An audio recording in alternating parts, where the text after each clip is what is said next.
नमस्कार दोस्तों, मेरा नाम नवीन यादव है और आज मैं थर्ड टाइम सर से जो है मिला हूँ और आज हम सामाजिक जो भी समस्याएं हैं उस पे बात करेंगे। पारिवारिक जो भी समस्याएं हैं एजुकेशन से रिलेटेड, ये कह सकते हैं कि सर का जो सब्जेक्ट है सोशियोलॉजी है, तो हम सब उसी पे चर्चा करेंगे आज। तो बहुत बहुत धन्यवाद सर, आप फिर कीमती वक्त दिए और मैं धीरे धीरे आपका आभारी होता जा रहा हूँ। ऐसा नहीं है नवीन, आपको जब मेरी ज़रूरत लगेगी तो मैं आपके लिए उपलब्ध हूँ। और जो भी सवाल आपका है, अगर आप संतुष्ट जब तक नहीं होते तब तक मेरा दायित्व भी है कि मैं आपके सवाल का जवाब देता रहूँ, क्योंकि मैंने आपको पढ़ाया भी है। जी सर। तो सर, मैं ज़्यादा समय बर्बाद ना करते हुए डायरेक्ट मुद्दे पे आता हूँ। तो लोगों का ज़्यादातर प्रश्न है, मैंने एक पोस्ट किया था व्हाट्सएप पे, तो हमारे जितने भी सहयोगी हैं उन्होंने कुछ प्रश्न सजेस्ट किया, तो वही मैं आपके समक्ष रखना चाहता हूँ। दहेज लेना, दहेज देना, ये प्रथा का विरोध हमारे जो समाज सुधारक हैं कई वर्षों से करते हुए आ रहे हैं। लगभग 50 साल से भी अधिक समय हो गया है, लेकिन आज भी दहेज प्रथा वैसे का वैसे बना हुआ है। इस पे क्या कुछ करना चाहिए हमारे समाज को? देखिए, दहेज प्रथा का प्रारंभ जो है, जी सर। ये राजशाही परिवारों से हुआ था, जहाँ पर विवाह को जो है संबंध और शक्ति के रूप में देखा जाता था, शक्ति को जोड़ने के रूप में। जी। तो पहले जब राजघरानों में शादियाँ होती थी, तो वहाँ पे दुल्हन के साथ जो दुल्हन का पिता चूँकि एक राजा होता था, जी। तो बहुत सारी ऐसी वस्तुएँ भेंट करता था, जिससे कि सामने वाला राजा जो है या जो लड़के का पिता है, वो उनसे प्रसन्न रहे और एक तरीके से शक्ति का संचार हो, उनका सहयोग और संगठन दोनों प्राप्त हो सके। जी। तो एक तरीके से ये राजतंत्री व्यवस्था का हिस्सा दहेज रहा है और समय बीता, रजवाड़े खत्म हो गए, फिर सामान्य जनमानस ने, जो अमीर थे जिनके पास पैसा था, वो लोग इस प्रथा को मतलब बराबर चलाते रहे, ले आए। फिर जब तक ये ऐच्छिक था, जी सर। तब तक इसका स्वरूप इतना भयानक नहीं था। बाद में यह मांगा जाने लगा या दबाव दे करके कुछ चीज़ों का डिमांड किया जाने लगा, तब जाकर के ये भयानक हो गया। अब आज के परिदृश्य में पूरा फिगर ही बदल गया है। अब आप देखे होंगे, कुछ समाज सुधारकों ने कहा था कि लड़कियों को पढ़ा लिखा दिया जाए, तो दहेज की समस्या अपने आप खत्म हो जाएगी। जी। अब बाकी लोग क्या कर रहे हैं, लेकिन मैंने अपने एनालिसिस में पाया है कि अगर लड़की पढ़ लिख करके क्लर्क बनती है, तो निश्चित रूप से उसकी शादी हेड क्लर्क से होगी। जी। अगर वो पीसीएस हो जाती है तो आईएएस से शादी करेगी। जी। अगर वो कांस्टेबल होती है तो सब इंस्पेक्टर से शादी करेगी। तो एक तरीके से अनुलोम विवाह की प्रथा जो है वो अभी तक बरकरार है। इस वजह से दहेज जो है खत्म नहीं हुआ। अगर अनुलोम विवाह होता है, लड़की छोटे कुल से, छोटे ओहदे से बड़े ओहदे की तरफ बढ़ती है, तो उस अंतर को मिटाने के लिए, जैसे मैंने पहले बताया कि राजशाही परिवारों में जब कोई बड़े घराने में शादियां होती थी, तो राजा अपनी लड़की को इतना सब कुछ देता था ताकि ससुराल में उसका मान बढ़े। जी। तो ये परंपरा अभी तक चली हुई है। दहेज को खत्म किया जा सकता है अगर कोई पढ़ी लिखी सक्षम लड़की किसी बेरोजगार लड़के से शादी करे तो। लेकिन हमारे समाज में सबसे बड़ी दुविधा ये है कि एक पढ़ा लिखा वेल पोस्टेड लड़का एक अनपढ़ और गंवार लड़की से शादी करके जीवन बिता सकता है, लेकिन एक पढ़ी लिखी वेल पोस्टेड लड़की किसी अनपढ़, गंवार और बेरोजगार लड़के से कभी शादी के लिए तैयार नहीं होती है। जी। दूसरी बात ये है कि अब जो तकनीकी युग आ गया है, सोशल मीडिया का युग आ गया है, जो फैशन है, लड़कियां अपने आप को सुंदर दिखाना चाहती हैं, अपना स्टेटस बना रही हैं। ऐसे में शहरों की बात छोड़ दें, हमारे गाँवों में देखिए शादी में कुछ उल-जलूल समारोह जो है ऐड कर दिए जाते हैं। जैसे कि हल्दी की रस्म है, मेहंदी की रस्म है, जिसके लिए प्रॉपर स्टेज बनाया जाता है, संगीत का कार्यक्रम होता है। तो ये भी एक तरीके से लड़की के पिता के ऊपर खर्च ही बढ़ता है, जिसे हम दहेज के रूप में देख सकते हैं। दहेज से ज़्यादा घातक है। हाँ, आज से 25-30 साल पहले या कहें तो 15-20 साल पहले तक की जो लड़कियां थी, उनके सामने अगर शादी की बात होती थी तो वो रोने लगती थी। अगर उनको कुछ उपहार देने की बात होती थी तो भी वो रोने लगती थी, कहती थी कि मेरे पिता कैसे करेंगे। पर आज मैंने सिंपली एक सर्वे करके देखा है, ज़्यादातर लड़कियां डिमांड करती हैं कि मेरे लहंगे का रंग कैसा होगा, मेरा कितना महंगा होना हाँ, चाहिए। कितना महंगा होना चाहिए, मेरा स्टेज किस टेक्सचर और किस टाइप का होना चाहिए, जी। मेरे शादी में ये कोई फंक्शन कटना नहीं चाहिए, एक नंबर का वीडियो रिकॉर्डिंग होना चाहिए, रिकॉर्डिंग में ड्रोन है और हाइड्रोलिक लीवर पे लगा करके है, एलईडी डिस्प्ले हो रहा है। यानी कि शादी में जितना भी दिखावा हो सके लड़कियां स्वेच्छा से जोड़ती डिमांड हैं। कर रही हैं। हाँ। यहाँ तक कि अपने ससुराल पहले तो वर पक्ष वाले कन्या पक्ष पे दबाव दे करके सामान मांगते थे, अब लड़कियां खरीदारी करने के लिए खुद ही मार्केट में जाती हैं और सारी वस्तुओं का ब्रांड देख देख करके वो चुनती हैं और खरीदती हैं। तो अब ये कहा नहीं जा सकता कि दहेज दबाव का विषय है कि दहेज इच्छा का विषय है। समाज में अगर कोई कुप्रथा चल रही है हुँ। तो ये अमीरों के लिए तो ठीक है, हाँ। लेकिन एक सामान्य वर्ग जो है उसके लिए गले की हड्डी बन जाती है। मैं सर एक ज़्यादातर प्रश्न लोगों के ज़हन में चलती है और लोग समझते हुए भी जो है गलत काम कर रहे हैं। एक समझदार व्यक्ति, पढ़ा-लिखा व्यक्ति जो योग्य है, किसी पोस्ट पे है, वो जब दहेज की माँग करता है, तो हमारे समाज में एक चेतना का जो स्तर होता है, वो इतना गिरता हुआ क्यों जा रहा है कि एक समझदार व्यक्ति भी जो है उसी दलदल में जानते हुए भी जो है दहेज प्रथा में सॉरी वो चाहते हुए भी कि दहेज गलत चीज़ है, उसके बाद भी वो डिमांड करता है, लेता है। इसमें व्यक्ति का दो चेहरा सामने आता है। एक तरफ तो लड़का खुद को मतलब आत्मनिर्भर बताता है, जी। लेकिन जब दहेज की बात आती है तो अपने माता-पिता के ऊपर टाल देता है कि मैं नहीं ले रहा हूँ, मेरे माता-पिता ले रहे हैं। हाँ, वो जाने जो है वो वो जाने, समझे। वो हाँ। कर रहे हैं, वो मुझे पाले हैं, वो मुझे पढ़ाए हैं, उनकी इच्छा है। हुँ, वो समाज को दिखाना चाहते हैं कि हमने अपने लड़के की शादी की तो हमको क्या मिला। हुँ, इसलिए वहाँ पे बात बिगड़ जाती है। अगर वेल पोस्टेड लड़का है और अपनी इच्छा से शादी कर रहा है, हुँ, जैसे एक लव मैरिज वाला जो सिस्टम है, हुँ, इसमें दहेज का उतना लेन-देन नहीं होता। जी, अगर वो अपनी इच्छा से पारिवारिक व्यवस्था से हट करके विवाह कर लेता है, तो उसमें दहेज का उतना ढोंग नहीं होता, जितना कि एक अरेंज मैरिज जो होता है, जो व्यवस्थित तरीके से हमारे समाज में करवाया शादियाँ जाता होती हैं, है, हाँ। उसमें जितना ढोंग दहेज का होता है। प्रेम विवाह और आप तो प्रोफ़ेसर हैं, तो थोड़ा-सा आपकी बातों को लोग ज़्यादा गंभीरता से लेंगे और पहले तो इस प्रश्न पे आते हैं कि क्या प्रेम करना जायज़ है हमारे समाज में? देखिए, जो जो भी क्रिया धरती पे प्रकृति की प्रेरणा से होती है, हुँ, उसे आप नाजायज़ नहीं कह सकते। हुँ, समस्या ये है कि अगर हम एक सभ्य जीवन जी रहे हैं, जी, तो हमें अपनी सभ्यता के दायरे में रह कर के कोई कार्य करनी चाहिए। प्रेम कहीं भी गलत नहीं है, हुँ, लेकिन प्रेम करने का जो एक ढंग बताया गया है हमारे समाज में, उस तरीके से किया जाए, मर्यादित हो। हुँ, और आज के परिप्रेक्ष्य में अगर प्रेम कहा जाए, तो प्रेम तो कहीं है नहीं। प्रेम समर्पण होता है। हुँ, प्रेम एक आत्मा का दूसरी आत्मा से मिलन होता है। आप जानते हैं, हमारे ही समाज में ओयो प्रचलन में है। हुँ, यह क्या है? तो इस तरीके से लड़के और लड़कियां जो हैं हार्मोन की प्रेरणा से प्रेम करते हैं, हुँ, शारीरिक इच्छा पूरी होने पर एक दूसरे से उब जाते हैं।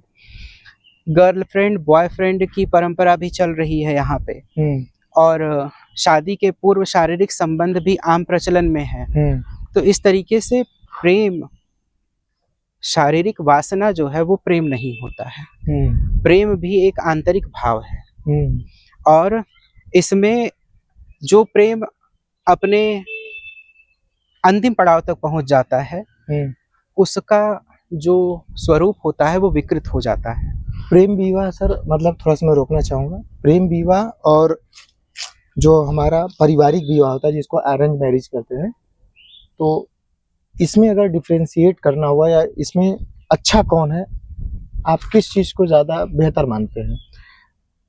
इस बारे में एक स्पष्ट राय तो खड़ी नहीं की जा सकती, क्योंकि कौन-सा अच्छा है। बहुत सारे अरेंज मैरिज ऐसे हैं जो सफल नहीं होते, जी। और बहुत सारे प्रेम विवाह भी ऐसे हैं जो सफल नहीं होते। हुँ, लेकिन प्रतिशतता के आधार पे देखा जाए, तो जो अरेंज मैरिज होते हैं वो प्रेम विवाह से, हुँ, लव मैरिज से अधिक टिकाऊ होते हैं।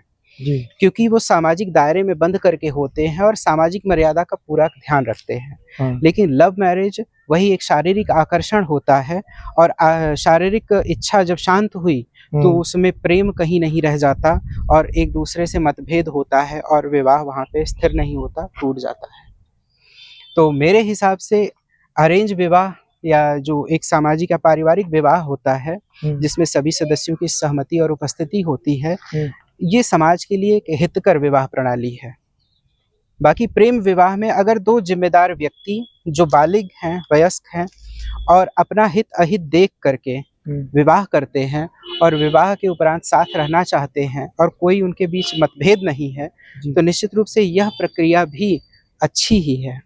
समझदार व्यक्तियों के लिए प्रेम विवाह ज़्यादा बेहतर है। ज़्यादा बेहतर है। सर, लेकिन जो शारीरिक आकर्षण में आकर के प्रेम करते हैं और विवाह कर लेते हैं, उनके लिए ये गड़बड़ है, अच्छी बात नहीं है। आकर्षण जैसे ही खत्म होगा जो है उनका प्रेम रिश्ता खत्म टूटने हो जाता है। लगेगा। हाँ, हाँ। प्रेम खत्म हो जाता है। जो लोग जाति धर्म देख के शादी करते हैं, ये सही है सर? देखिए, जब हम किसी सामाजिक व्यवस्था में, मैंने अभी सभ्यता की बात कही। जी सर। जब हम किसी सामाजिक व्यवस्था के दायरे में हैं, तो हमें उस व्यवस्था का आदर करना चाहिए। जी सर। अगर अंतर्विवाही प्रणाली है और अंतरजातीय विवाह के लिए मनाही है, तो युवाओं को इस बात को मानना चाहिए मेरे हिसाब से। और अगर वो रूढ़ियों को तोड़ना चाहते हैं, तो रूढ़ियों को तोड़ने के लिए बहुत प्रयास करना होगा और खुद के व्यक्तित्व का भी विकास तो होना चाहिए। अगर आप रूढ़ियों को तोड़ करके अंतरजातीय विवाह करते हैं और आपके परिवार आपको आसरा नहीं देते हैं, सहारा नहीं देते हैं, तो आप तो परिवार से अलग हो जाएँगे। जी। और अलग होने के बाद यदि आप अपने जीवन को नहीं सँभाल पाते हैं, तो फिर आपका क्या होगा? और इसमें ज़्यादातर फँसती हैं लड़कियाँ। जी। ऐसी लड़की जो अपनी इच्छा से शादी कर ली हो और उसकी शादी चले नहीं, वो लौट करके जब घर आती है, तो उसके गाँव, उसके समाज और उसके परिवार में कोई इज़्ज़त नहीं रह जाती। जी। और उसका जीवन जो है, बहुत ही दूभर हो जाता है हमारे सभ्य समाज में। तो माता-पिता में इस जो हमारी बातें हो रही हैं, जी। इस पूरी परिचर्चा में सबसे बड़ा दायित्व होता है माता-पिता का। जी। बच्चों को अनर्गल छूट देना बंद करें। जी। अगर बच्चे अनर्गल छूट पाना बंद करेंगे तो अपनी मनमानी करने से बचेंगे। जी। क्योंकि बच्चे तो बच्चे हैं, लेकिन माता-पिता ज़िम्मेदार नागरिक हैं जी। और वो जैसा सिखाएँगे, जैसा उनके ऊपर अंकुश रखेंगे, उनके व्यक्तित्व का विकास वैसे ही होगा। अन्यथा परिणाम तो सामने ही है। आप जी। देखते हैं, हर समय कहीं न कहीं कोई न कोई लड़की किसी के साथ फरार हो जाती है। फरार हो जाती है तो किस प्रकार से समाज उनके परिवार के लोगों को देखता है। सर, मेरे मित्र हैं जो उस दिन आए थे, वो जर्मनी में काम करते हैं, तो उनके द्वारा बताया गया था कि जर्मनी में 18 साल तक की बच्चियों का और बच्चों का जो अधिकार है, वो माँ-बाप के हाथ में है। उनके उनके प्रति जो भी डिसीज़न गवर्नमेंट लेती है, या फिर जैसे एक बच्ची के साथ बलात्कार हो गया या फिर एक बच्ची के साथ कुछ गलत दुष्कर्म हुआ, तो न्याय के तौर पे बच्ची का राय नहीं लिया जाता, माँ-बाप का लिया जाता है कि उसको क्या सज़ा देनी चाहिए, क्या सज़ा नहीं देनी चाहिए, ये उनके कहने के हिसाब से था। तो ज़्यादातर जो लोगों में आकर्षण होता है, वो 20 साल के नीचे के जितने युवक और युवतियाँ होती हैं, उनमें होता 12-14 है। साल के उम्र के बाद 12 साल की उम्र के बाद जो सेक्सुअल हार्मोन होते हैं, जी। वो सक्रिय होना शुरू करते हैं। जी। और एक तरीके से वो जो बच्चा है, वो किशोरावस्था में पदार्पण करता है जी। और साथ ही साथ उसकी सामाजिकता बढ़ती है, वो खुद से प्रेम करने लगता है और उसके अंदर यौनिक इच्छाएँ भी बलवती होती बढ़ने हैं। लगती हैं। तो इस कारण वो हार्मोनल इफ़ेक्ट होता है या एक उम्र का तगाज़ा कह सकते हैं, वो विपरीत लिंगियों के प्रति आकर्षित होते हैं। ये प्रकृति की प्रेरणा है। जी। लेकिन जब हम किसी सभ्य समाज में निवास कर रहे हैं और भारत जैसे समाज में, हम जहाँ खड़े हैं वो जर्मनी नहीं है, जी। भारत है, जो जी। संस्कार और मर्यादाओं की बात कहता है। जी। जहाँ पे प्रथम आश्रम जो है, आपका ब्रह्मचर्य आश्रम है, जो बच्चा गुरुकुल जाता है 25 वर्ष की उम्र में स्नातक होकर के आता है, तब तक वो ब्रह्मचर्य का पालन करता है। जी सर। जब वो गृहस्थ में प्रवेश करता है, तभी जाकर के उसका किसी स्त्री से संगम होता है ना? तो ये जर्मनी नहीं है इस बात को। मेरे कहने का मतलब था कि जैसे जो 18 साल और 20 साल के अंदर की लड़कियां इस तरह का कदम उठाती हैं या किसी बच्चे के साथ आकर्षण में आके भाग जाती हैं, शादी कर लेती हैं, तो इस हिसाब से जर्मनी का कानून ठीक है, ऐसा कानून हमारे देश में भी होना चाहिए।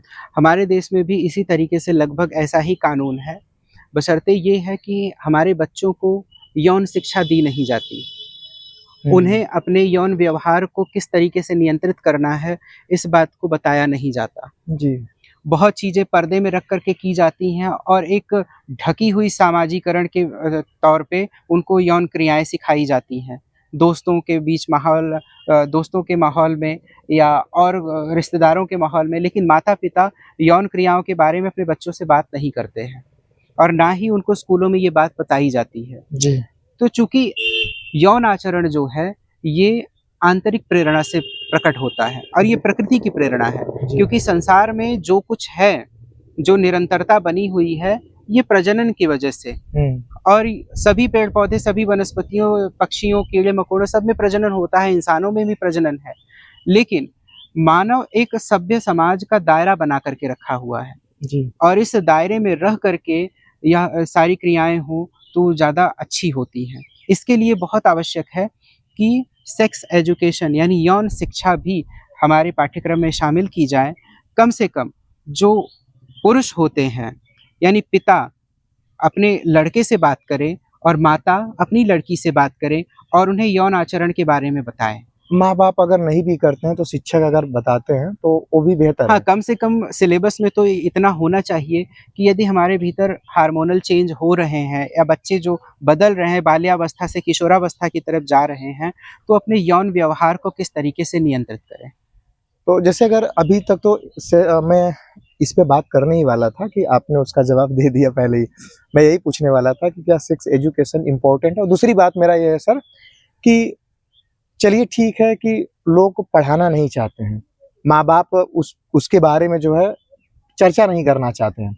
लेकिन एक किताब जो लड़का सेल्फ पढ़ सके, ऐसा भी तो जो है मार्केट में लाई जा सकती है और उसको लोग गलत ना माने बल्कि खुद लाके बच्चों को दे दें कि ये बच्चा अगर मतलब जो ये बेटा माता तुम पढ़ लो। जो माता-पिता अपने बच्चों को यौन शिक्षा देने से घबराते हैं, उनके सूचना के लिए मैं बता दूँ कि उनके बच्चे ही ऑनलाइन मिलने वाले पोर्न सामग्री को देख कर के एजुकेशन लेते हैं जी। और फिर वो मानसिक उन्माद में आकर के वो सारी गलत हरकतें करते हैं जो उनको नहीं करना चाहिए। जी। तो क्या ये ठीक है? इससे बहुत अच्छा है कि उनको यौन शिक्षा उनके पाठ्यक्रम में, स्कूली जीवन में यानी 8वीं 9वीं 10वीं की कक्षा में उनको पढ़ाई जाए। यौन शिक्षा का एक विशेष पाठ्यक्रम लागू करके सरकारों द्वारा और व्यवस्थाओं द्वारा जो है बच्चों को यौन शिक्षा दी जाए। एक आंतरिक प्रश्न है, ज़्यादातर लोग इस चीज़ पे चर्चा करना नहीं चाहते हैं, लेकिन मैं चाहता हूँ कि आप इसका जवाब दीजिए। आज सबसे ज़्यादा सेक्स की दवाएँ बेची जा रही हैं और लोगों के अंदर ये होड़ मची है कि टाइमिंग ज़्यादा बढ़ाना मतलब और दूसरी चीज़ है कि बच्चों के अंदर ये भावना क्यों पैदा हो रही है कि ज़्यादा समय तक सेक्स करना ज़रूरी है। इसलिए मैं देखता हूँ सर, मैं उस दौर से भी गुज़रा हूँ, मैं हॉस्टल में रहा हूँ, मेरे साथ कम से कम 100 डेढ़ 100 लड़के रहे हैं, तो ज़्यादातर लड़के दवा खाते हैं और वो भी उस उम्र में खाते हैं, जिस उम्र में सही मायने में पता ही नहीं होता है कि क्या करना चाहिए, क्या नहीं करना चाहिए। तो ये भी कमी जो है यौन शिक्षा के अभाव के कारण आई जी, है। हाँ, हाँ। यौन शिक्षा अगर होती तो उनको ये बताया जाता कि सेक्स करना जो है वो अभिनय नहीं है, वो परफॉर्मेंस नहीं है, है। उसमें वो रेस नहीं है, उसमें आपको टॉप नहीं करना है बल्कि ये एक आंतरिक प्रेरणा है। प्रेरणा है, जी।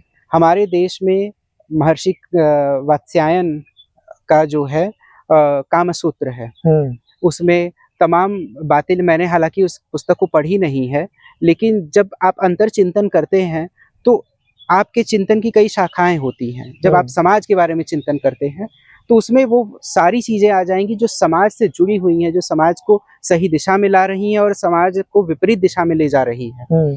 तो उसमें मैंने चिंतन करते हुए ये पाया कि जो यौन आचरण होता है, ये कोई खेल नहीं है। हुँ। यौन आचरण कोई आपका रेस नहीं है, कोई प्रतिस्पर्धा नहीं है और ना ही कोई अभिनय है। जी।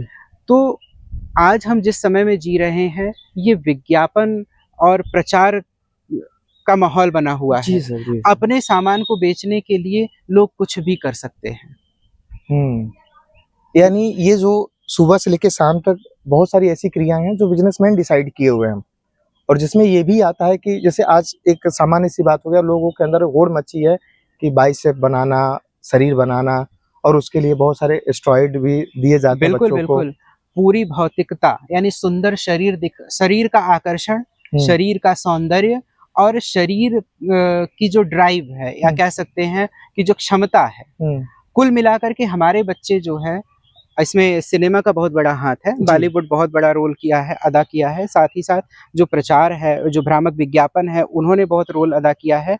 माता-पिता की भूमिका, धर्म की भूमिका, समाज की भूमिका कम हुई है, सिनेमा की भूमिका, सोशल मीडिया की भूमिका और एक पथभ्रष्ट जो बच्चों की मित्र मंडली होती है, उसकी भूमिका ज़्यादा है इसमें।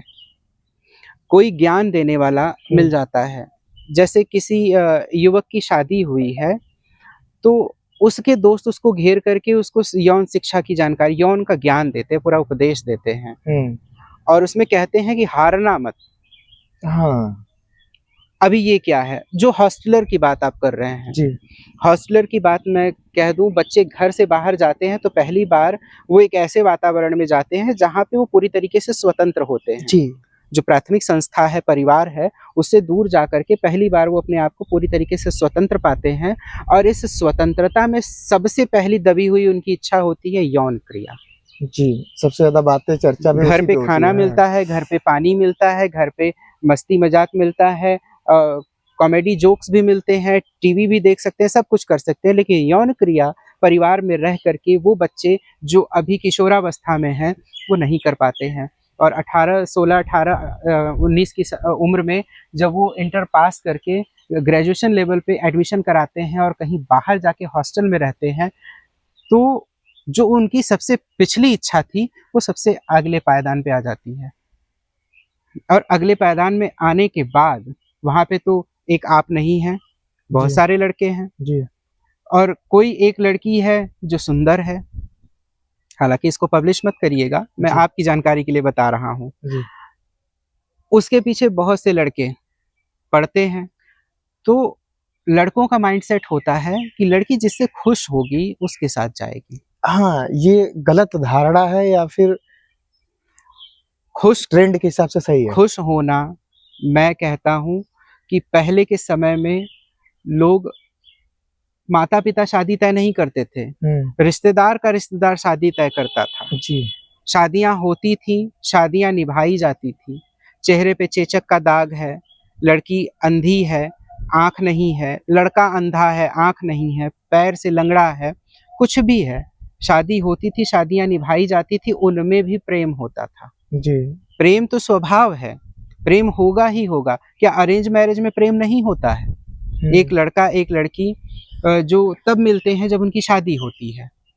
अब तो मान लीजिए शादी तय हो जाती है तो बहुत सारे लोग वीडियो चैट करते हैं, व्हाट्सएप पे चैट करते हैं, बहुत सारी बातें होती हैं।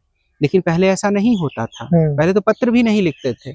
लेकिन जब मिलते हैं तो क्या उनमें प्रेम नहीं होता है? होता है। हो जाता है प्रेम और प्रेम वो मैं समझता हूँ कि वो इतना पवित्र प्रेम होता है, जितना कि ये जो भँवरे और तितली की तरह मंडराने वाले प्रेम करते हैं, वैसा नहीं हो सकता।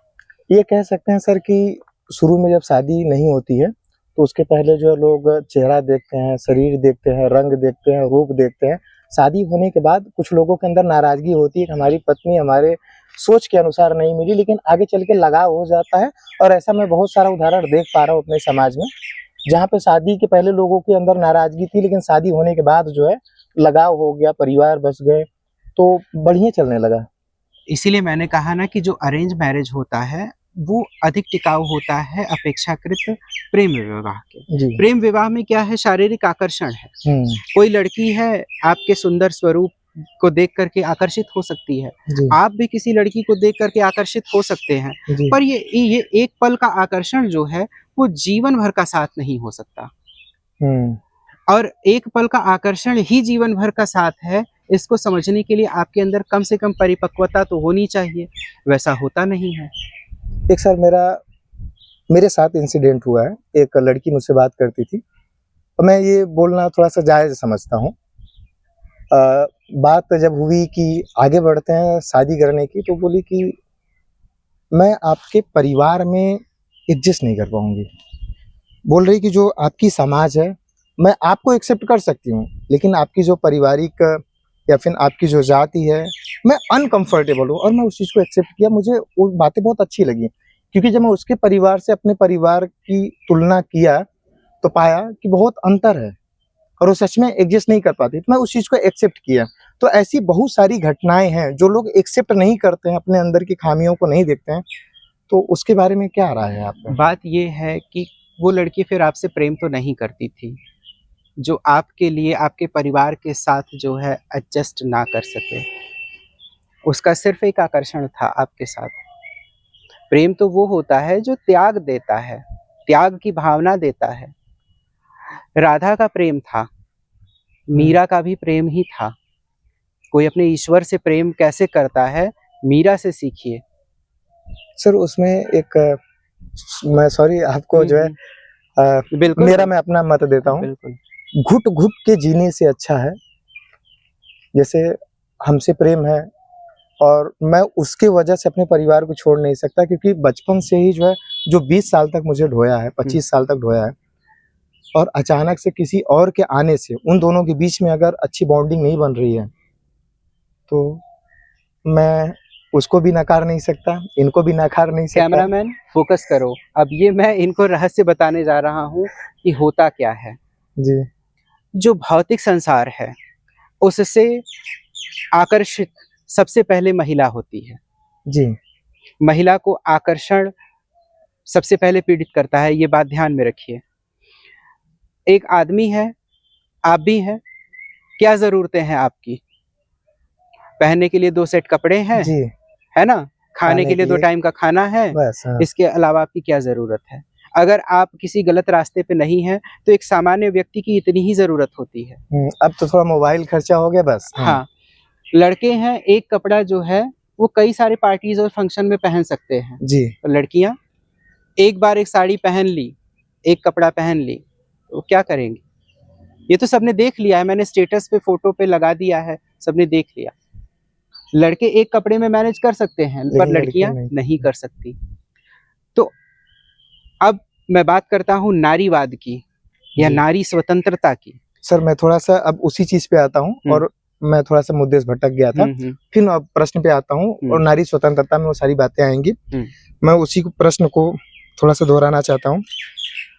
आज की बहुत सारी ऐसी घटनाएँ हैं सोशल मीडिया पे देखने को मिलती हैं कि बहुत सारी औरतें अपने बच्चे को मार दे रही हैं। हुँ। बात यहाँ पे शिक्षा की होती है कि शिक्षा लोगों को बदल देगा, लोगों के अंदर चेतना लाएगा, लेकिन शिक्षित औरतें ही अपने बच्चों का जो है मर्डर कर दे रहे हैं। स्वतंत्रता के संदर्भ में है, सौंदर्य के संदर्भ में है या फिर उनकी उम्मीदें हैं, ऐसा क्यों हो रहा है मैं आपसे जानने की कोशिश करूँगा? देखिए, भौतिकवादी समाज का अध्ययन आपको करना है, तो आपको बड़े शहरों की तरफ जाना होगा। जी, या तो फिर आप अपने विचार को इतना प्रबल करिए कि आप बैठे-बैठे उन चीज़ों को अपने आप में महसूस करें। मेट्रोपॉलिटन सिटीज़ में जो युवा हैं, वो शादी के पहले यौन क्रिया के लिए लिव इन रिलेशनशिप में रहना पसंद करते हैं। शादी का बोझ वो उठाना नहीं चाहते, क्योंकि शादी क्या है, वो ज़िम्मेदारी देती है और ऐसी ज़िम्मेदारी वो उठाने के लिए तैयार नहीं है। जी, विलंब विवाह हो रहा है।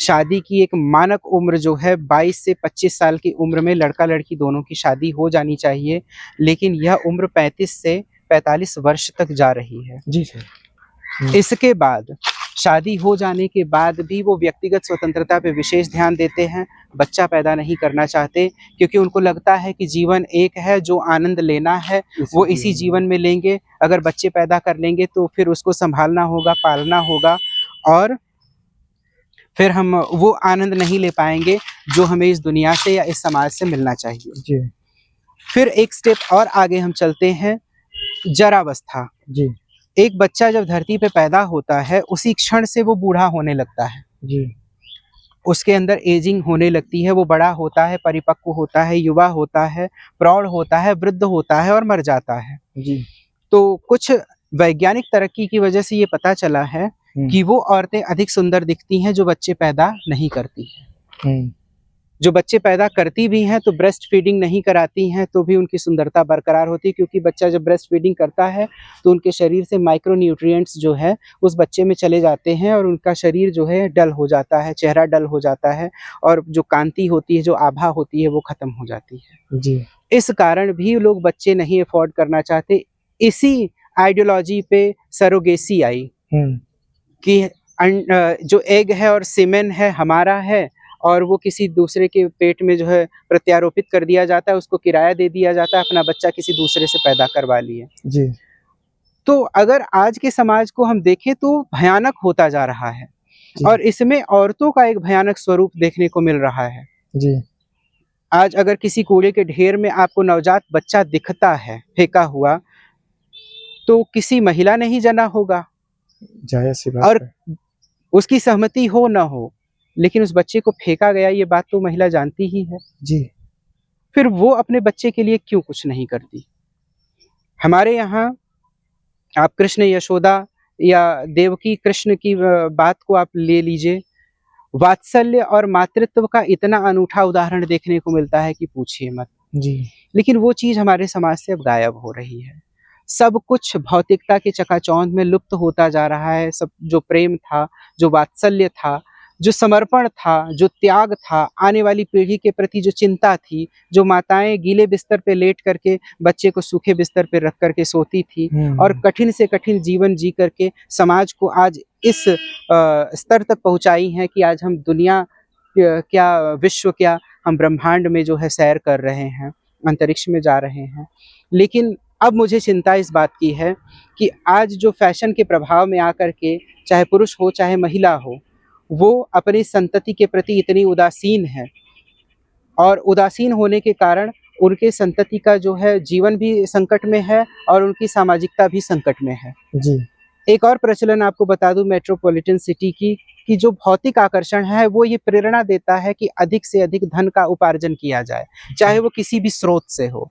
तो महिला और पुरुष यानी पति पत्नी दोनों कमाने चले जाते हैं। अगर बच्चा हो भी गया तो वो अनाथों की ही जिंदगी जीता है, नैनी के भरोसे या किसी प्रपालिका के भरोसे वो अपना जीवन गुजार देता है, अपने माता पिता से उसकी भेंट ही नहीं होती। जी। तो हम अभी तो एक उदासीन समाज में खड़े हैं, आने वाले समय में हम एक क्रूर समाज में खड़े होंगे, जहाँ व्यक्ति को व्यक्ति की कदर नहीं होगी। मेरा अगला ये प्रश्न है कि महिलाएँ जो स्वतंत्रता की होड़ में लगी हैं और स्वतंत्रता मिला भी है, अगर कुछ सालों का अगर तुलना किया जाए तो। आप नारीवाद की बात करते हैं, तो नारीवाद की क्या परिभाषा होनी चाहिए? उनको और किस तरह की स्वतंत्रता मिलनी चाहिए? मेरा मानना है नारीवाद की परिभाषा क्या है? जैसे पुरुष है, वैसे नारी है। जी। हाड़ मांस से बना पुरुष भी है, हाड़ मांस से बनी नारी भी है। कुछ निश्चित स्वतंत्रताओं को छोड़ करके बाकी और जगहों पर नारी के साथ कोई अत्याचार नहीं हुआ है। जैसे? जैसे पहले के समय में स्त्री चौखट के भीतर संभालती थी और पुरुष चौखट के बाहर संभालता था। जी। यानी कि गृहस्थी जो है इसके 2 पहिए होते थे, एक पहिया महिला बन जाती थी, एक पहिया पुरुष बन जाता था। जी। पुरुष बाहर से संघर्ष करके संसाधन जुटाता था तो महिला घर को घर बनाती थी। जी। और वो घर जो है, वो घर आपको ऐसे सिर्फ घर मत समझिए, वो आपको पूरी तरीके से पोषण देता था। जी। शारीरिक, मानसिक और सामाजिक पोषण। जी। शारीरिक पोषण के रूप में समझिए कि महिला घर पे रह करके खाना बनाती थी, घर की चक्की में गेहूँ पीसती थी, जी। तो घर का आटा तैयार होता था। जी। घर के आटे से घर के चूल्हे पे वो घर का खाना बनाती थी, घर का अचार बनाती थी, घर की चटनी बनाती थी। जी। इससे आपको एक पौष्टिक भोजन मिलता था, जी। जिसको खा करके आप स्वस्थ रहते थे। जी। महिला घर पे रहती थी तो प्रजनन के बाद बच्चे को एक बढ़िया वातावरण मिलता था बढ़ने के लिए और विकास करने के लिए। जी। लेकिन आज महिला को चौखट के बाहर निकाल करके समाज ने क्या प्राप्त किया? इसमें समाज की भी बहुत बड़ी क्षति है। प्रबल भौतिकवाद से पीड़ित महिला जो है, वो अपने पड़ोसन को अगर किसी नई साड़ी में देख ली तो अपने पति का जान खा जाती है। ये सच्चाई है, इसका आप किसी भी स्तर पे परीक्षण कर सकते हैं। जी। पड़ोसन अगर बढ़िया हार पहन ली तो पति की जिंदगी तहस नहस है, बर्बाद है। मैं तो यहाँ तक पाया हूँ कि जो भ्रष्टाचार होता है, जो करप्शन होता है, वो महिलाओं के तानों की वजह से होता है। ज़्यादा होता अगर है। ये वीडियो कोई अधिकारी देख रहा होगा तो निश्चित रूप से मेरी बात को वो महसूस कर पाएगा जी सर। कि एक एसडीएम की पत्नी कहती है आप मतलब एक तहसील के जो है अधिकारी हैं और आप मेरे लिए ये हार नहीं बनवा सकते हैं। जो बगल कि में कांस्टेबल इतना बड़ा हार हुँ, दिया है। हाँ। हाँ, बगल में कांस्टेबल ने जो है इतना बड़ा हार दिया है। ये भी उदाहरण, वो तो एक एग्ज़ाम्पल है, मैं हाँ। आपको बता रहा हूँ। तो इसमें क्या है, अब एसडीएम हो चाहे डीएम हो, सबको तो बंधी हुई सैलरी मिलती है ना। जी। हर कोई भौतिकता की होड़ में नहीं लग सकता और उनकी रिस्पॉन्सिबिलिटी एक अलग होती है। वो सिविल सर्विसेज में आए हैं, जी। उनकी पहले रिस्पॉन्सिबिलिटी सिविल है, हुँ। न कि पत्नी। जी। लेकिन पत्नी उनको उस तरफ घुमा देती है। इसी प्रकार से इच्छाएँ मकान लेना है, ज़मीन लेना है, हार लेना है हुँ। और अगर 2-3 बहनों में है पत्नी, वो एक बहन ले ली तो अरे वो ले ली, उसका पति जो है बिज़नेस कर रहा है, आप सरकारी नौकरी में होकर के ये काम नहीं कर पा रहे हो। हुँ। तो एक फ्रस्ट्रेशन होता है। वैवाहिक जीवन यदि तनावपूर्ण होगा, तो उससे जुड़े हुए हर क्षेत्र में हलचल मची रहेगी। घर का फ्रस्ट्रेशन विद्यालय में कुछ टीचरों का देखने को मिलता है। अब ये तो मैं पर्सनली कह नहीं सकता, हर व्यक्ति का पर्सनल और प्रोफ़ेशनल लाइफ़ होता आप है, अपने लेकिन स्टूडेंट लाइफ में देखे कहीं न होंगे। कहीं ये बात अंदर से हिट करती है, पिन करती है। अगर हाँ। आपका पारिवारिक जीवन अच्छा नहीं है, तो आपके प्रोफ़ेशनल लाइफ़ पे इसका पूरा-पूरा बहुत असर प्रभावित। सर पड़ेगा। मैं थोड़ा-सा वो प्रश्न पूछना चाहता हूँ जैसा कि आपने एक जवाब दिया और मैं हाँ या ना में जवाब चाहता हूँ थोड़ा-सा छोटे में। आपने बोला कि जो महिलाओं को बाहर निकाल दिया गया है, तो उससे ये सारी समस्याएँ देखने को मिल रही हैं। तो क्या समाज की उनका बहुत उनकी बड़ी क्षति स्वतंत्रता है या फिर उनको निकालना गलत है? समाज की बहुत बड़ी क्षति हुई है महिलाओं को अधिक स्वतंत्र कर देने से, और इस बात को बहुत सी महिलाएँ भी समझती हैं। हुँ। कुछ लोग विरोध करते हैं कि महिलाओं को जो है नहीं, छूट अनपेड देने, वर्क ज़्यादा करना पड़ता है। महिलाओं को मारना-पीटना, महिलाओं को किसी फैसले या किसी डिसीज़न में शामिल नहीं करना, ये गलत है। जी, महिलाओं को उपभोग की वस्तु समझना गलत है। गलत है। जी, लेकिन महिलाओं को ये कहना कि वो अगर घरेलू महिला है और घरेलू महिला कह कर के उनका अपमान करना, ये भी गलत है। एक जी। घरेलू महिला वो कर सकती है जो कि एक कामकाजी महिला कभी नहीं कर सकती। कामकाजी महिला अपने आज को सँवारती है और घरेलू महिला समाज के कल को सँवारती है। लोग थोड़ा-सा शब्द को बदल दिए, पहले हाउसवाइफ बोलते थे, अब हाउसमेड बोलते हैं। वो गलत बात है। वो एक उकसाने हाउस वाली बात मेकर हो गई। बोलते हैं। हाँ। उकसाने वाली बात हो गई। यही कारण है कि आज पति-पत्नी में भी नहीं बनती है। मैं ये प्रश्न आता हूँ, जैसा कि आपने पति-पत्नी का बोला और वो प्रश्न है हमारे लिस्ट में। बहुत सारी केस देखने को मिला है कि प्रेमी की वजह से जो है पति की हत्या हो रही है और लोगों के अंदर शादी करने की जो इच्छा है, क्या घट रही है? क्या आगे चल के शादी खतरे में है? इस बारे में हमने यौन शिक्षा से जुड़ा हुआ ही यह प्रश्न है हुँ, और इसको मैंने उसी समय क्लियर कर दिया था कि यौन क्रिया जो है, ये कोई प्रतिस्पर्धा नहीं है, हुँ, ना तो कोई रेस है। तो जो प्रचार तंत्र युवाओं को भड़का रहा है, वही तो युवतियों को भी भड़का रहा है। हुँ। यौन इच्छा की संतुष्टि के लिए ही तो वो शादी के बाहर कोई एक्स्ट्रा मैरिटल अफेयर बनाती हैं। वो तो प्रेमी की वजह से मार रही हैं सब। प्रेमी की वजह से हो सकता है। अगर मैंने कहा कि अगर शादी हो रही है तो पति से प्रेम नहीं हुआ, और अगर पति से प्रेम नहीं होना था तो फिर प्रेमी से ही शादी क्यों नहीं की? घर वाले दबाव डाले होंगे। तो फिर एक व्यक्ति के जीवन को बर्बाद कर देना, ये तो अपराध है भई। हाँ, ये तो अपराध है। इसको इसमें तो ऐसी महिला अगर करते हुए पकड़ी जाए तो उसको तो बहुत ही कठोर सज़ा देनी चाहिए, ताकि आगे किसी महिला की इस हिम्मत ना हो तो कि एक हँसते-खेलते जीवन को बर्बाद कर दे। एक घर वाले जो प्रेम विवाह को सपोर्ट ना करके अरेंज मैरिज को करते हैं और उनके प्रेम को दबाते हैं, आगे चल के ऐसी घटनाएँ प्रेम देखने को विवाह को मिलती हैं। सपोर्ट नहीं करने का सबसे बड़ा कारण ये है कि हम एक समाज में रहते हैं जी। और सामाजिक जीवन समाज के दायरे में ही जिया जाता है। हुँ, प्रेम करने के लिए प्रेम की स्वतंत्रता तो बहुत पहले से थी। आप भारत के इतिहास को उठा के देखेंगे तो यहाँ पे स्वयंवर की व्यवस्था थी। जी। युवतियों को अपना वर खुद चुनने की स्वतंत्रता थी, जी है ना? अब आज के इस परिदृश्य में क्या है? मैंने कहा कि प्रेम वास्तविक रहा ही नहीं है। जब प्रेम ही वास्तविक नहीं है तो प्रेम विवाह का मसला तो उठेगा ही नहीं। आपने स्वयंवर की बात कही है। मुझे तो लगता है कि आज भी स्वयंवर जैसा कुछ होता है। अगर लड़का आईएएस हो, किसी सामान्य परिवार के लड़की से या फिर सामान्य लड़की से अगर उसको प्रेम हो, तो लोग जाति धर्म देखना भूल ही जाते हैं। और ऐसा हज़ारों उदाहरण है हमारे जो है देश में। क्योंकि लोगों के दिमाग में भौतिकता का प्रेम जो है जगा हुआ है। आईएएस एक पोस्ट नहीं है, ये पूरी तरीके से एक साम्राज्य है। हाँ, और वो एक जिले के राजा से शादी कर रहा है। हाँ। परिवार ये सोचता है। तो कहीं न कहीं ये जो, हालाँकि एक वीडियो और बनाना है नवीन, जी। जो समाज में कमियाँ आ रही हैं। यहाँ पे लोकतंत्र में कहा जाता है कि जनता ही राजा है।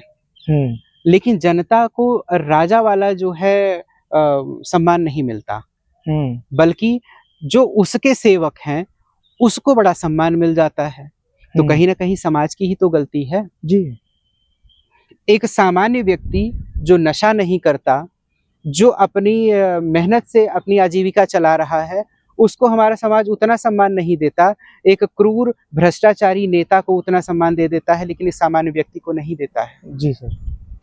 एक भ्रष्ट अधिकारी को बहुत सारा सम्मान मिलता है, एक अधिकारी को बहुत अटेंशन मिलता है, लेकिन एक युवा जो कि समाज के लिए कुछ नया करना चाहता है, उसको लोग दरकिनार कर देते हैं।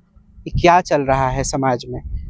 सेवा के नाम पे तो कुछ और ही चल रहा है। जी सर। और मैं क्या बोल रहा हूँ सर कि जो शिक्षा है हमारी, आज आप एक प्रोफ़ेसर भी हैं और बीए, एमए वालों को पढ़ाते भी हैं और आप इस चीज़ को ज़्यादा महसूस करते होंगे, आप उदाहरण देखते होंगे कि लड़के बीए, एमए कर लेते हैं, लेकिन जब किसी सरकारी नौकरी में नहीं हो पाते हैं, तो उनकी जो जीवन है सर उतना बेहतर नहीं हो पाती है, क्योंकि इससे अच्छी नौकरी मिलना बड़ा मुश्किल हो जाता है। वो सिर्फ़ जीविका के लिए कुछ भी करने के लिए आज के दौर में मजबूर हैं। तो शिक्षा में बदलाव करना चाहिए, और अगर करना चाहिए तो क्या बदलाव करना चाहिए? शिक्षा एक बहुत महत्वपूर्ण जो संस्था है। जी। शिक्षा अगर सुदृढ़ नहीं होगी, तो समाज कभी सुदृढ़ नहीं होगा, पहली जी। बात। मेरा मानना है कि आज से 50 साल पहले, जी। या मान लीजिए आज से 30 साल पहले, अगर कोई बीए 3rd डिवीज़न भी पास होता था, तो उसको नौकरी मिल जाती थी। जी। लेकिन आज वो परिदृश्य है कि बीए करने के बाद भी, फर्स्ट क्लास बीए करने के बाद भी, एमए करने के बाद भी किसी को नौकरी नहीं मिलती है। क्योंकि शिक्षा जो है वो पारंपरिक नहीं रह गई है। जी। अब प्रोफेशनल एजुकेशन आ गया है। जी। आपके अंदर कोई कार्यक्षमता या कार्यकौशल का विकास किया जाता है शिक्षा के माध्यम से, और आप विभिन्न पदों पर अपनी सेवाएँ देते हो। जी। इस बाबत मैंने विश्वविद्यालय को लिखा था कि जो पारंपरिक बीए की पढ़ाई है, इसमें कुछ कौशल प्रदाय पाठ्यक्रम को शामिल किया जाए, जी। जिससे कि बच्चों को रोज़गार प्राप्त करने में, या जो युवा हैं उनको रोज़गार प्राप्त करने में कोई कठिनाई ना हो। जी। लेकिन आज शिक्षा व्यवस्था की दुर्दशा इसलिए है क्योंकि शिक्षा आज भी शहरों में मिलती है। जी। गाँव के जो महाविद्यालय हैं, वहाँ पे ऐसे ही एड हॉक वाले प्राइवेट टीचर पढ़ाते हैं, जिनकी क्वालिफ़िकेशन नहीं है, जिनके अंदर योग्यता नहीं है। तो सिर्फ़ दिखाने के लिए, आँकड़ों को दिखाने और बढ़ाने के लिए एडमिशन कर लिया जाता है। बच्चे क्लास लेने के लिए नहीं आते हैं, प्रॉपर रूटीन से डिग्री कॉलेजेस चलते भी नहीं हैं। जब वो कॉलेज नहीं आएँगे तो उनमें अनुशासन नहीं बनेगा।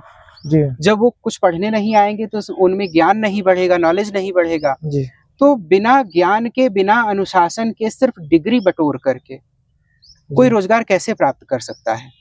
सिर्फ़ ह्यूमैनिटी का सब्जेक्ट पढ़ के जो है कल्याण ह्यूमैनिटी नहीं के हो सकता। सब्जेक्ट की बात तो दूसरी है। हुँ। ह्यूमैनिटी अगर होती तो ह्यूमैनिटी अगर आप पढ़ रहे हैं, जी। निश्चित रूप से आप सामाजिक विषयों को पढ़ रहे हैं, तो कम से कम आपके अंदर एक सामाजिक व्यक्ति तो पैदा होता। जी। एक प्रोफ़ेशनल व्यक्ति ना पैदा हो, लेकिन एक सामाजिक व्यक्ति तो पैदा हो जाता। जी।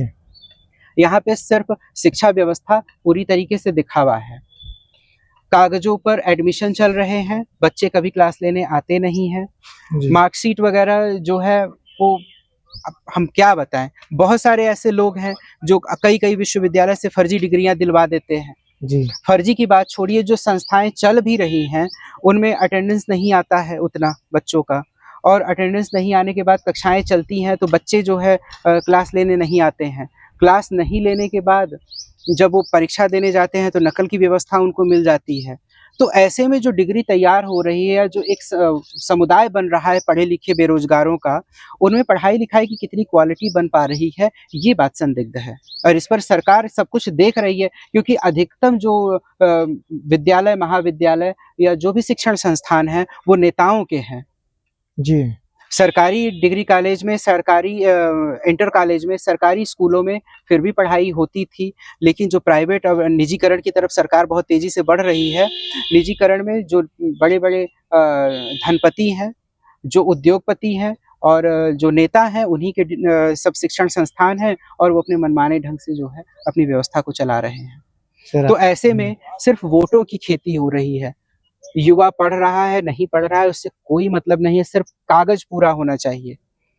कागज पूरा है, फाइल पूरी है, आदमी के अंदर क्वालिटी डेवलप हो रही है, नहीं हो रही है, छोड़ो जाने दो। वोट तो बनेगा, और व्यक्ति जितना मूर्ख होगा, मूर्खों पे शासन करना उतना ही आसान होगा। तो मेरा ये कठोरतम मानना है कि कोई भी सरकार अपनी जनता को पढ़ाना तो नहीं चाहेगी, क्योंकि मूर्खों पर शासन करना आसान होता है उनको अपेक्षाकृत भटकाना अलग। पढ़े-लिखे लोगों से। मैं आपके इस बात से बहुत ज़्यादा प्रभावित हूँ और बहुत मुझे अच्छा लगा है, आपका जो भी जवाब था। स्किल प्रोवाइड कराना बेहद ही ज़्यादा ज़रूरी हो गया है आज के दौर में। और दूसरी चीज़ है कि सर, अगर सुधार करना हुआ, जैसा कि आपने बताया कि लोग फर्जी डिग्री लेते हैं, अटेंडेंस नहीं होती है, यही जो सब्जेक्ट पढ़ाई जाती है, अगर अच्छे से पढ़ा जाए या फिर पढ़ाया जाए, तो उसका बेहतर उपयोगिता हमारे समाज में देखने को मिल सकती है। दूसरी बात है कि अब जो सुधार करना चाहिए, कैसे होगा? प्रॉब्लम तो हज़ार पड़ी हैं, लेकिन सॉल्यूशन कैसे होगा? भगीरथ प्रयास। भारत का दुर्भाग्य रहा है कि भारत बनने के बाद, आज़ादी के बाद से कोई भी शिक्षित व्यक्ति शिक्षा मंत्री नहीं हुआ है। जी, ये दुर्भाग्य है।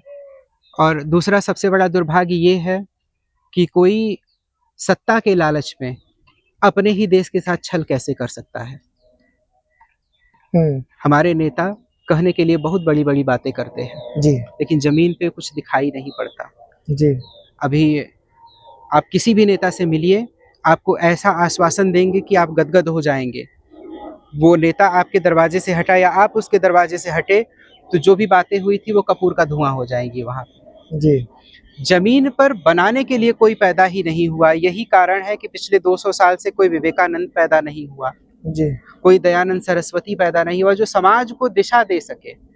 समाज को दिशा देने वाले पैदा ही नहीं हो रहे हैं, क्योंकि हम औद्योगिक संप्रदाय में इस तरीके से उलझे हुए हैं कि एक बच्चा 3 साल का है, उसका एडमिशन हो जा रहा है, भाग-भाग करके वो अपनी डिग्रियाँ पूरी कर रहा है। डिग्री पूरी हुई तो वो नौकरी के चक्कर में पड़ रहा है, नौकरी हुई तो शादी कर लिया, शादी के बाद वो अपने जीवन में व्यस्त हो जाता है। समाज के बारे में सोचने के लिए ना तो किसी के पास समय है और ना ही कोई कोशिश करता है। तो ऐसा समाज जो दिशाहीन और अनिर्देशित चले, वो निश्चित रूप से गड्ढे में ही जाएगा। और भारत जैसा सुसंगठित समाज तो किसी विश्व के किसी कोने में नहीं था, लेकिन आज भारत के समाज की पूरी तरीके से दुर्दशा हो चुकी है। एक नया खतरा है कि टेलीकॉम कंपनियां मोबाइल दे रही हैं, सरकार भी मोबाइल बाँट रही है और मोबाइल पे फ्री फायर का गेम है, पबजी का गेम है, ऐसे गेम को खेलने के चक्रव्यूह में हमारे छोटे बच्चे फँसे हुए हैं। जी, वो पैसा भी लगा रहे हैं, ऑनलाइन गेमिंग खेल रहे हैं, उसमें पैसा लगा रहे हैं, ट्रेडिंग शो में पैसा लगा रहे हैं, बहुत सारे जगहों पर वो पैसा लगा रहे हैं, कर्ज में फँस रहे हैं। ऐसी उम्र के बच्चे जिनको पढ़ना चाहिए, वो कर्जदार हो जा रहे हैं, सट्टेबाज़ी आत्महत्या कर कर रहे रहे हैं। हैं, भाग रहे हैं, घर छोड़ कर के माता-पिता बेसहारा हो रहे हैं। भारत की संस्कृति ऐसी थी, जहाँ पर बूढ़े माता-पिता ही नहीं, मरे हुए माता-पिता को भी दाना-पानी देने की व्यवस्था थी, पितृ पक्ष में तर्पण के रूप में। जी, लेकिन आज हम पश्चिमी सभ्यता का अनुकरण करते हुए उस दिशा में हैं कि आज हम अपने जीवित माता-पिता के ऊपर भी ध्यान नहीं दे पाते हैं कि वो स्वस्थ हैं, अस्वस्थ हैं, वो क्या सोच रहे हैं, उनके जीवन में क्या चल रहा है। कुछ युवा, जैसा कि आपने बताया कि बीए भी करते हैं तो सही से नहीं करते, ना क्लास करते हैं, बस डिग्री पा जाते हैं नकल के माध्यम से, अभी कुछ भी लिख के आते हैं। आज हमारी जो कॉपी चेक करने की व्यवस्था है बहुत ही घटिया है। अगर बस खाली पेज भरा हो तो लोगों को पास कर दिया जाता है, उससे जो डिग्री मिलती है लोग सोचते हैं कि मैं बीए हूँ, मैं एमए हूँ, मैं ये डिग्रीधारी हूँ तो मैं ये छोटा काम नहीं कर सकता। तो उन लोगों को सुधारने का क्या उपाय है? क्या उनको ये अधिकार है कि वो बेरोजगारी पे बोलें? एक समाज में व्यवस्था चल पड़ी है, मैंने बताया कि जितने भी शिक्षण संस्थान हैं वो या तो नेताओं के हैं या तो धन पशुओं के हैं। जी। तो अब धन पशु भी हैं तो नेताओं की फंडिंग करते हैं, तो उनको तो कोई बोलने से रहा। अब उनके कॉलेज की कॉपियां आ रही हैं, उल-जलूल लिखा हुआ है, अगर फेल कर देंगे बच्चों को तो फिर नेताओं की जो फंडिंग है वो बंद हो जाएगी। जी। विश्वविद्यालय को नेतागिरी का अड्डा बना दिया गया है, जो कि ज्ञान का केंद्र होते थे अब वो राजनीति का केंद्र हो गए हैं। तो राजनीति और बाजार ये दो घटिया चीजें हैं, जिस भी चीज को छू देती हैं वो पूरी तरीके से खत्म हो जाता है। जी। आज हमारी शिक्षा व्यवस्था को बाजार और राजनीति दोनों ने प्रभावित करके रखा हुआ है। धर्म तो केवल बदनाम है, राजनीति और बाजार ने शिक्षा को छू करके भ्रष्ट कर दिया है। पॉडकास्ट बंद करें। एक लास्ट प्रश्न है सर। कोचिंग पढ़ने और पढ़ाने की कोई ज़रूरत ही नहीं है। अगर बच्चा क्लास में मेहनत करे तो कोचिंग पढ़ने की क्या ज़रूरत है? हमें इस तरीके का सिलेबस सेट करना चाहिए कि एक अध्यापक जो है वो समय रहते कक्षा में ही उस चीज़ को ख़त्म कर दे। अगर कोचिंग की बात आती है तो फिर स्वस्थ प्रतिस्पर्धा कहीं नहीं रहेगी। कोचिंग को मैं हमेशा से गलत मानता रहा हूँ और कोचिंग का विकास भारत देश के लिए दुर्भाग्य है। कोचिंग में जो बच्चे 1 डेढ़ घंटा 2 घंटा समय बर्बाद करते हैं, मैं बर्बाद ही मानता हूँ, क्योंकि सिलेबस एक बार पढ़ो और बाकी रिवाइज करो। एक अध्यापक अगर अच्छे से पढ़ा दे तो दूसरे अध्यापक को पढ़ाने की ज़रूरत नहीं है। जो बर्बाद करते हैं, आपको कहीं नहीं लगता कि इससे जो है लोगों को जो बोलते हैं, आप ही बोले थे कि जो खेल-कूद का समय है वो कोचिंग में जा रहा है। कोचिंग में जा रहा है, बच्चे खेल तो कूद नहीं पा रहे, फिजिकल स्वस्थ फिटनेस नहीं हो कहाँ पा से रहे हैं। आएगी? एक स्वस्थ एक मस्तिष्क में स्वस्थ शरीर में ही एक स्वस्थ मस्तिष्क का वास होता है जी, और एक स्वस्थ तन और मन में एक स्वस्थ आत्मा निवास करती है। तो आज तो यहीं पे सब कुछ फेल हो जा रहा है। एक बच्चा सुबह स्कूल जाता है और शाम को कोचिंग जाता है, उसके पास खेलने के लिए समय क्या बचा? और जी, साथ ही साथ इंटरनेट क्रांति है, मोबाइल फ़ोन है, डिजिटल क्रांति है, आकर के उस क्रांति में जूझ पड़ता है। तो उसके स्व का विकास कब होगा? क्या हमारे नेता और हमारे करिश्माई नेता जो बहुत बड़ी-बड़ी बातें बड़े-बड़े मंचों से करते हैं, क्या भारत के युवा के लिए और हमारे आने वाली पीढ़ियों के लिए कुछ छोड़ेंगे, कुछ बचाएँगे जिससे कि वो देश को सँभाल सकें? आज जिनको जीना चाहिए वो मर रहे हैं। आप कोटा की हकीकत जानते हैं ना? बच्चे पंखे पे फंदा लगा कर के झूल रहे हैं, क्यों झूल रहे हैं? क्योंकि उनके लिए दुनिया क्या है? एक प्रेशर कुकर है। जिनको संन्यास लेना चाहिए वो कुर्सी के लिए मर रहे हैं और जिनको जीना चाहिए वो पंखे से लटक करके अपने जीवन को बर्बाद कर रहे हैं। क्या ऐसे ही भारतीय समाज के लिए हम लोकतंत्र की स्थापना किए थे, या हमारे जो वीर स्वतंत्रता सेनानी थे अपने प्राणों का बलिदान इसलिए दिए थे कि उनके बच्चे जो है पंखे से झूल करके जान दे दें? आज जो कोचिंग संस्थान में समय जाता है, जो मोबाइल में समय जाता है, बच्चों के हाथ से मोबाइल छीन लिया जाए, कोचिंग संस्थान को बंद कर दिया जाए, या फिर उनको ना भेज के जो है बच्चों के हाथ में बैडमिंटन या फिर बैट या फिर कोई भी स्पोर्ट का सामान दे के बोला जाए कि तुम जाओ खेलो। ये करना चाहिए एक परिवार के सदस्य को। परिवार के सदस्य को क्या करना चाहिए, क्या नहीं करना चाहिए, ये तो परिवार वाले ही डिसाइड करेंगे। लेकिन हम पर थोपा क्या जा रहा है, ये भी तो मायने रखता है। तकनीकी का और प्राकृतिक जीवन का एक बैलेंस होना चाहिए। 70% प्राकृतिक जीवन और 30% तकनीकी। जी, लेकिन आज 100% तकनीकी हमारे ऊपर थोपी जा रही है और अगर आप तकनीकी जीवन नहीं जीते हैं तो आप पिछड़ा कहे जाएँगे। जी, क्या पिछड़ा, और ये पिछड़ा एक अपमानजनक शब्द है। गरीब एक अपमानजनक शब्द है, हालाँकि इसके लिए एक अलग वीडियो पॉडकास्ट आप बनाइएगा नवीन, जी, क्योंकि बात बहुत बड़ी हो जाएगी और जितना मैंने अध्ययन किया है अपने इस उम्र में, जी, मैं नहीं समझ पा रहा हूँ। मेरे लिए समाज का एक अलग चेहरा है और एक प्रचलित जो समाज है, उसका एक अलग अलग चेहरा है, चेहरा दोनों है। का कोई मेल ही नहीं है। जी सर, मैं हमेशा जब भी आपसे बात करता हूँ, कुछ नया पाता हूँ। जब भी मैं अगर 5 मिनट भी आपसे बात किया तो कुछ नया पाता हूँ और इसीलिए मैं बार-बार आपके पास आता हूँ, कुछ नया खोजने के चक्कर में। और ये वीडियो तो सर वैसे ही बनाई जा रही हैं, सही मायने में मैं खुद आपसे सीखने आता हूँ। दोबारा मेरे रियलिटी क्लास यही में है। आते हो। हाँ, मैं दोबारा आपके क्लास में आता हूँ और मैं सिर्फ़ आपसे पढ़ना चाहता हूँ और अकेला विद्यार्थी पढ़ना चाहता हूँ। ये मेरे लिए गौरव की बात है नवीन कि आप मुझसे दोबारा पढ़ना चाहते हैं, लेकिन मेरी चिंता पूरे समाज के युवाओं के प्रति है। जी सर। अगर युवा खुद अपनी शक्ति को नहीं पहचानेंगे, तो निश्चित रूप से आने वाला कल जो है बहुत ही अंधकारमय है। क्योंकि जिनको हम पिछड़ा जानते थे, अगर उन्होंने सभी खनिज संसाधनों का प्रयोग पहले ही कर लिया होता, तो आज हमारे लिए ना तो पेट्रोलियम बचता, ना तो कोयला बचता। जी। क्या वो खनिजों के बारे में नहीं जानते थे? वो लौह के बारे में जानते थे, ताम्र के बारे में जानते थे, स्वर्ण के बारे में जानते थे, रजत के बारे में जानते थे, वो रत्नों के बारे में जानते थे, सबके बारे में जानते थे। लेकिन उन्होंने खनिज संसाधनों का दोहन क्यों नहीं किया? क्योंकि उन्हें पता था कि इन खनिज संसाधनों के सहारे जो दुनिया तैयार होगी, वो दुनिया खुद के विनाश का कारण बन जाएगी। इसलिए उस जमीन में दफन संसाधनों को दफन ही रहने दिया गया। आज हमें उसका ज्ञान हुआ तो हम उसको बेसूझ-बूझ के उपयोग कर रहे हैं, अत्यधिक दोहन कर रहे हैं और पूरे प्राकृतिक संतुलन को बिगाड़ रहे हैं। जी। मेरी चिंता है कि आने वाली पीढ़ी के लिए ना तो एक स्वस्थ समाज बचा है, ना स्वस्थ पर्यावरण बचा है, जी। ना स्वस्थ शिक्षा बची है और ना ही स्वस्थ शरीर बचा हुआ है। जी। तो ऐसे विकलांग पीढ़ी के लिए या विकलांग भविष्य के लिए हम अगर जी-तोड़ प्रयास कर रहे हैं, तो हमारा प्रयास पूरी तरीके से गलत है। अभी भी सुधरने और सँभलने का समय है। नहीं सँभले तो जो सभ्यता लुप्त हो रही है, उसे पुनर्प्राप्त हम नहीं कर सकते। आज हमने जिन चीज़ों को छोड़ दिया, उन्हीं चीज़ों का बाज़ारीकरण हो रहा है। जी। हमको कोलगेट थमा करके नीम की दातुन हटाई गई थी। आज कोलगेट में नीम है वेद शक्ति के नाम पे। हम नमक से मंजन करते थे, आज टूथपेस्ट में नमक डाल दिया गया। हम राख से मंजन करते थे, टूथपेस्ट में चारकोल डाल दिया गया।